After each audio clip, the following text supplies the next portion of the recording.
Vamos lá, vamos lá. Os ponteiros giram e a nossa roleta também.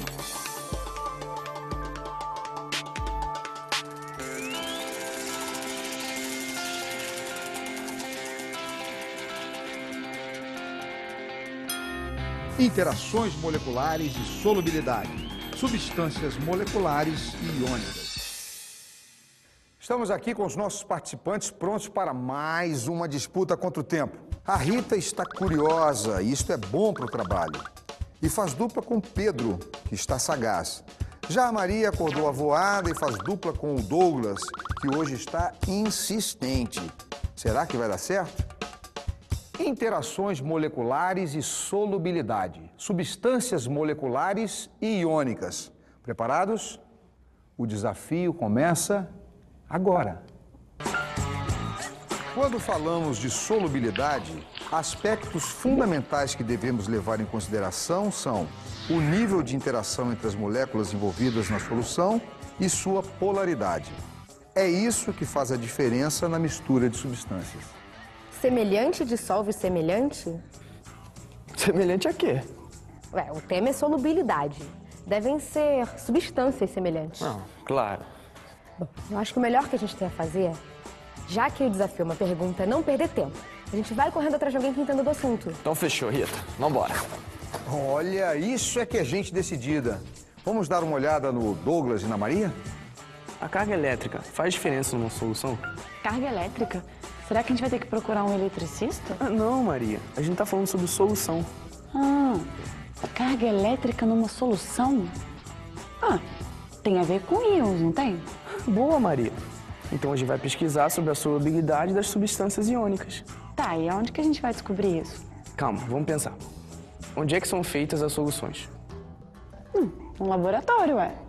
Ah, laboratório farmacêutico, então. Aham. Mas aonde que a gente vai encontrar um? Procurando, né, Maria? Vambora. A gente demorou para encontrar alguém que falasse sobre o assunto. Mas agora que a gente encontrou, nossa, ele é o cara. Eu acho que vai dar super certo. Ah, eu tô empolgada, né?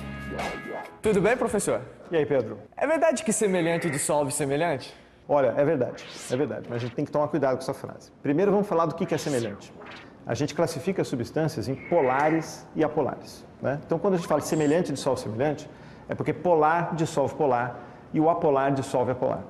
Então, tem dois exemplos. O mecânico, quando está com a mão suja de graxa, ele passa uma gasolina na mão. Antes de lavar com água e sabão, ele passa para tirar o grosso da sujeira. Porque eles são semelhantes, eles são apolares. A gasolina é apolar e a graxa é apolar. A água e álcool também são exemplos, né? A água, ela é muito polar e o álcool também é bastante polar. E aí eu consigo misturar os dois em qualquer proporção que eu queira.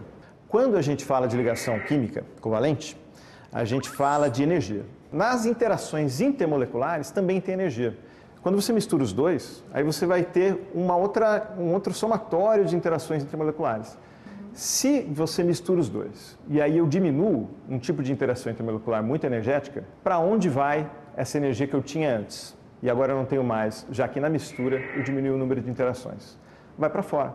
Isso é o tipo de fenômeno que a gente chama de exotérmico.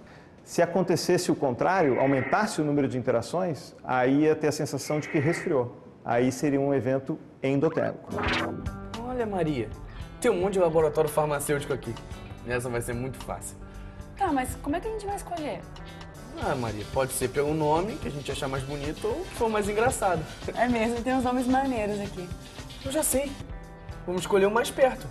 Tá, e a gente entra no site pra ver onde que fica cada um. É, pra já, Maria.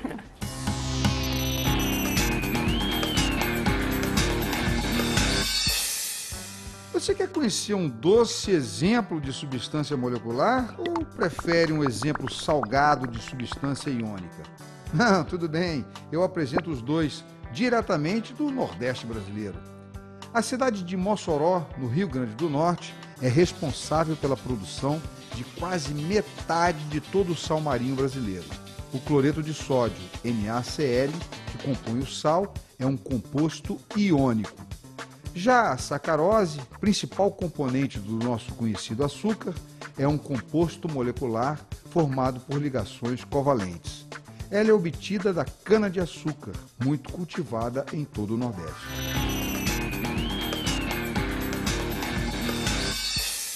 Então, professor, deixa eu ver se eu entendi. Substância semelhante também dissolve substância não semelhante? É isso? Pode dissolver substância não semelhante, mas vai dissolver em menor intensidade. Você entende que uma substância apolar pode dissolver um pouco numa substância polar, lembrando dos tipos de interação intermolecular que as substâncias fazem. Não sei se você lembra, mas as substâncias apolares, elas têm um tipo de dipolo, elas formam um tipo de dipolo que a gente chama de dipolo temporário, que é o caso do oxigênio. O oxigênio é apolar e faz interação intermolecular do tipo dipolo temporário. Quando esse dipolo temporário acontece junto à água, quando o oxigênio está beirando a água, você pode ter uma solubilização dessa substância apolar numa substância polar, que é a água. Então o oxigênio vai dissolver um pouquinho na água. Por isso que qualquer perturbação do meio aquático que seja um pouquinho mais significativa, os peixes já começam a morrer. Se a gente tem algum evento que diminua a solubilidade do oxigênio um pouquinho na água, já começa a fazer falta para o ambiente aquático e eles já sofrem com isso. Então, essa frase, semelhante dissolve semelhante, ela tem que ser corrigida. É semelhante dissolve muito bem o semelhante. Então, o polar vai dissolver muito bem um polar. Só que o semelhante não dissolve tão bem o não semelhante. Meu Deus, Maria, não para de aparecer um laboratório. É, mas de que adianta se nenhum é daqui da cidade? O mais perto até agora é 300 quilômetros. É, mas o forte mesmo em outros estados. Esse aqui fica onde? Então, deixa eu ver. Nossa, Maria, você fica em Portugal. Ai, nossa. A gente se deu mal. A gente não vai conseguir achar nunca um aqui perto. Calma, Maria. A esperança é a última que morre. Professor, isso de solubilidade de gás em líquido tem a ver com a lei de Henry ou eu estou viajando aqui? Não, você não está viajando, Pedro. Tem a ver com a lei de Henry. Lei de Henry é graças ao cara que descobriu isso, né? Que é o William Henry, que descobriu que a solubilidade de um gás dentro de um líquido depende da pressão desse gás. Então, quanto maior a pressão do gás, maior a solubilidade do gás no líquido. Mas, professor, você tem algum exemplo mais prático para ficar fácil de entender? Por exemplo, quando o Brasil ou alguma outra seleção vai jogar na Bolívia, em La Paz, sempre tem uma chiadeira por causa dos efeitos da altitude. Costumam reclamar que ficam cansados, que o rendimento não é tão bom, tem que se adaptar. O problema da altitude é a pressão. Um exemplo com relação à pressão, quando você está no nível do mar, aqui no Rio de Janeiro, você tem, por exemplo, a pressão parcial do oxigênio 0,21 atm, aproximadamente. Quando você está na Bolívia, em La Paz, é 0,13 atm.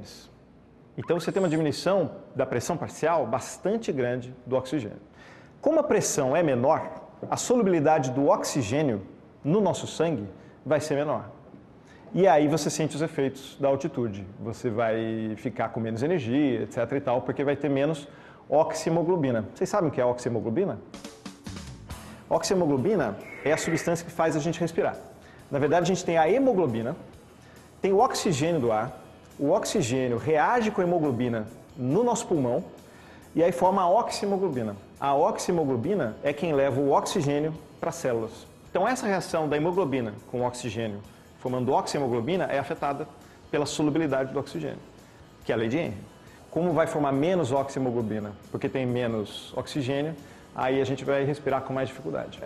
Professor, e como o nosso corpo faz para sobreviver nesses lugares? A gente se adapta. Se eu diminuo a quantidade de oxigênio, o organismo entende isso e ele começa a trabalhar para se adaptar. A adaptação do organismo é fazer o efeito contrário. Eu aumento a hemoglobina, já que o organismo não tem como mexer com o oxigênio, ele aumenta a quantidade de hemoglobina e aí acaba formando, desloca o equilíbrio para formar o produto e eu formo mais oxihemoglobina e aí estou adaptado para jogar futebol. Depois de muito procurar, a gente achou um laboratório dentro da cidade e veio buscar algumas informações. O problema é que quando a gente chegou aqui, a gente descobriu que está tendo uma reunião geral com todos os farmacêuticos do laboratório. A gente tinha que ter marcado hora, ninguém está disponível para falar com a gente. Vergonha total. A gente vai ter que voltar de mãos abanando. Fica pra próxima, né? Bom, até agora a gente falou da solubilidade das substâncias covalentes. Mas e a solubilidade das substâncias iônicas? Primeiro você tem que lembrar que as substâncias iônicas são, na verdade, um grupo de cátions e ânions. São íons de cargas opostas, né? E eles estão se alternando ali num retículo cristalino, que é o sal. Se a interação da água for maior do que a interação entre os íons, as várias águas em volta dos íons, eu consigo solubilizar esse íon. Quando você coloca o NaCl em água, a água começa a interagir com a superfície do grão. Você vai ter o Na+, você vai ter um monte de água em volta, só que o oxigênio da água vai estar direcionado em volta do cátion. Se você tiver o Cl-, você vai ter um monte de H da água, que é o polo positivo, direcionado em volta do Cl-. E aí a gente chama essa situação de um monte de molécula direcionada em volta desse íon de solvatação. Professor, você salvou a nossa vida, ajudou bastante a nossa pesquisa. Muito obrigado, professor. Podem entrar, meninos. Aí estão as nossas duplas. Olha, estão dentro do tempo e, como sempre, são muito bem-vindos. Vocês descobriram que substâncias polares dissolvem outras substâncias também polares. O mesmo acontecendo com duas substâncias apolares. E que a frase correta para ilustrar este fenômeno seria: semelhante dissolve muito bem semelhante e dissolve muito pouco o não semelhante. Os relógios não param. Vamos lá, qual será o próximo tema? De olho na tela.